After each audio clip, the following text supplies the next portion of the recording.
Hi welcome back to our channel. నా పేరు బిందు. ఈరోజు వీడియోలో ఆలూ బోండా చేస్తున్నాను. ఆలూతో డిఫరెంట్ డిషెస్ మనం చేయొచ్చు. ఒక్కసారి ఈ రెసిపీని ట్రై చేయండి. బయట క్రిస్పీగా లోపల ఫుల్ గ్రేవీతో చాలా బాగుంటుంది. ఆలూ లవర్స్కి అయితే ఇది ఫేవరెట్ రెసిపీ అయిపోతుంది. ప్రాసెస్ అనేది స్టార్ట్ చేస్తున్నాను. మిక్సింగ్ బౌల్లో 1 కప్ శనగపిండి అండ్ హాఫ్ కప్ బియ్యపిండి యాడ్ చేసుకున్నాను. అండ్ దీంట్లోకి కొంచెం పసుపు అండ్ 1 స్పూన్ ధనియా పౌడర్ అండ్ వామ్ అనేది వేసుకుంటున్నాను. హ్యాండ్తో ఇలాగా క్రష్ చేసుకుని. వామ్ అనేది చాలా బాగుంటుంది, అసలు స్కిప్ చేయొద్దు.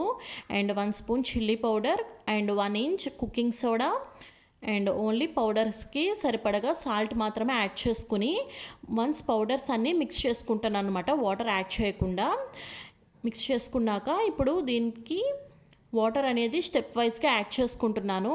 వాటర్ అనేది మనం అంతా ఒకేసారి వేసుకోకుండా స్టెప్ వైజ్గా వేసుకుంటే లమ్స్ ఎక్కడ ఫామ్ అవ్వకుండా మనకి బైండింగ్ అనేది కరెక్ట్ కన్సిస్టెన్సీలోకి తెలుస్తుందనమాట మిక్స్ చేసుకున్నప్పుడు. అండ్ ఇలా స్టెప్ వైజ్గా యాడ్ చేసుకుని బాగా మిక్స్ చేసుకోవాలి. లోపల మనం కర్రీ అనేది పెడతాము, సో దాన్ని దృష్టిలో పెట్టుకుని బైండింగ్ ఎక్కడ కూడా లూజ్ అవ్వకుండా కరెక్ట్గా రావాలి. మిరపకాయ బజ్జీ వేసుకున్న దానికన్నా గట్టిగా రావాలన్నమాట. సో కుకింగ్ సోడా వేసుకున్నాం కాబట్టి పక్కన పెట్టేద్దాము కొంచెం. అండ్ నెక్స్ట్ దీంట్లోకి కొంచెం అల్లం అండ్ ఒక 6 to 7 garlic pieces and 5 to 6 green chillies and 1 spoon ధనియా తీసుకున్నాను అనమాట. ఫ్రెష్ ధనియా తీసుకుని ఇలా క్రష్ చేసుకుంటున్నాను. ఒకవేళ మీరు ఎక్కువ కన్సిస్టెన్సీ ఎక్కువ మెంబర్స్కి చేస్తే మిక్సర్లో బరకగా గ్రైండ్ చేసుకుని పక్కన పెట్టేసుకుంటే సరిపోతుంది. అండ్ అది కూడా పక్కన పెట్టేసుకుని అండ్ ఇక్కడ నేను ఆలూస్ని బాయిల్ చేసి తీసుకున్నాను. ఓన్లీ 2 విజిల్స్ మాత్రమే రానిచ్చుకుని తీసుకున్నాను అనమాట. ఎక్కువ పౌడర్గా లేని ఆలూస్ని అండ్ ఎక్కువ వాటర్ అవ్వకుండా మనం చూసుకోవాలన్నమాట. ఓన్లీ 2 విజిల్స్ అనేది మోర్ దెన్ ఇనఫ్. చూసారు కదా, ఇలాగ ఉండలుగా ఉంది కదా, సో అలా కరెక్ట్గా ఉండాలి. తినేటప్పుడు చాలా బాగుంటుంది, ట్రస్ట్ మీ. అండ్ ఇది కూడా పక్కన పెట్టేసుకుందాము. ఇప్పుడు మనం గ్రేవీ అనేది ప్రిపేర్ చేసుకుంటున్నాను. ప్యాన్లో ఒక 2 to 3 స్పూన్స్ ఆయిల్ యాడ్ చేసుకుని హాఫ్ కప్ గ్రౌండ్ నట్స్ అనేది యాడ్ చేసుకున్నాను. మీ టేస్ట్కి తగ్గట్టుగా, ఇష్టానికి తగ్గట్టుగా మీరు గ్రౌండ్ నట్స్ వేసుకొని ఫస్ట్ గ్రౌండ్ నట్సే ఆయిల్లో ఫ్రై చేసుకోండి.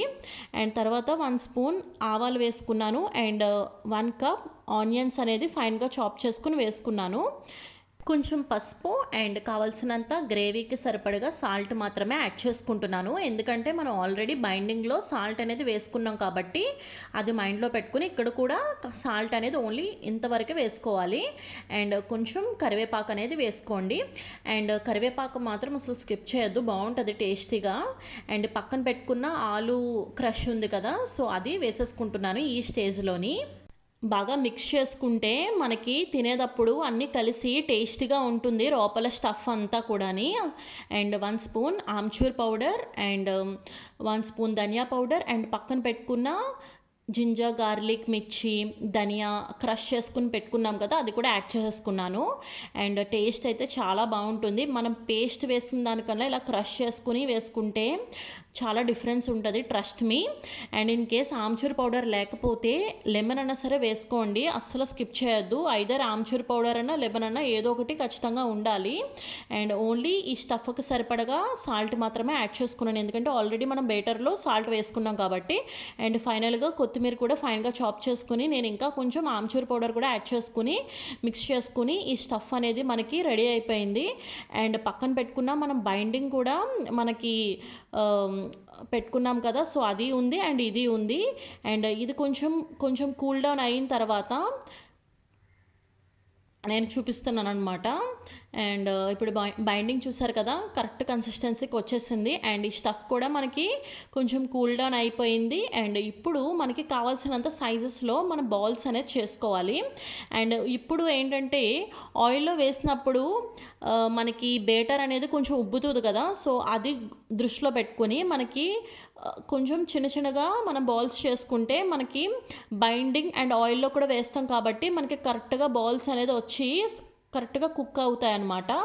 అండ్ ఇక్కడ నేను పక్కన ఆల్రెడీ హీట్ చేసుకుంటున్నాను ఆయిల్ని. ఆ హీట్ చేసుకుంటున్న ఆయిల్‌ని 1 స్పూన్ అనేది వేసుకొని మిక్స్ చేసుకున్నాను. మిక్స్ చేసుకొని ఇప్పుడు మనం బాల్స్‌ని అనేది వేసేసుకుంటున్నాను. అండ్ ఈ రెసిపీ ఏంటంటే మనం చేత్తో కన్నా ఇలా స్పూన్‌తో వేసుకుంటే మనకి చాలా కరెక్ట్‌గా వస్తది. ఇది కూడా ఒకసారి ట్రై చేయండి ఇలాగే వేసుకోవడం. హ్యాండ్‌తో కాకుండా స్పూన్‌తో వేసుకుంటే మనం ఆయిల్ దగ్గర నుంచి వేసుకుంటాం కదా! సో, ఎక్కడా కూడా ఎక్స్‌ట్రాగా శనగపిండి అనేది ఎక్కడ ఆయిల్‌లోకి పడకుండా మనకు కరెక్ట్‌గా సరిపోతుంది. అండ్ వేసిన 2 మినిట్స్ వరకు అసలు కదపకండి.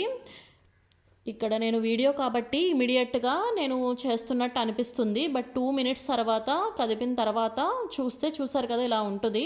సో, నేను ఆల్మోస్ట్ లైక్ 3-4 మినిట్స్ నేను కుక్ చేసుకున్నాను. ఇవన్నీ కూడాని ఈచ్ వన్ మనకి ఆయిల్‌లో 2-3 మినిట్స్ అనేది కుక్ చేసుకుంటేనే మనకి ఇలా వస్తదనమాట. బయట క్రిస్పీగా లోపల చూస్తారు కదా స్టఫ్ అదిని. మనకు గ్రౌండ్ నట్స్ కూడా వేసుకున్నాం కాబట్టి తినేటప్పుడు చాలా క్రంచీగా కూడా ఉంటాయి. ఇంకా కావాలనుకుంటే కాజు కూడా వేసుకోవచ్చు. మస్ట్ అండ్ షుడ్‌గా ట్రై చేయండి. చాలా బావుంటుంది.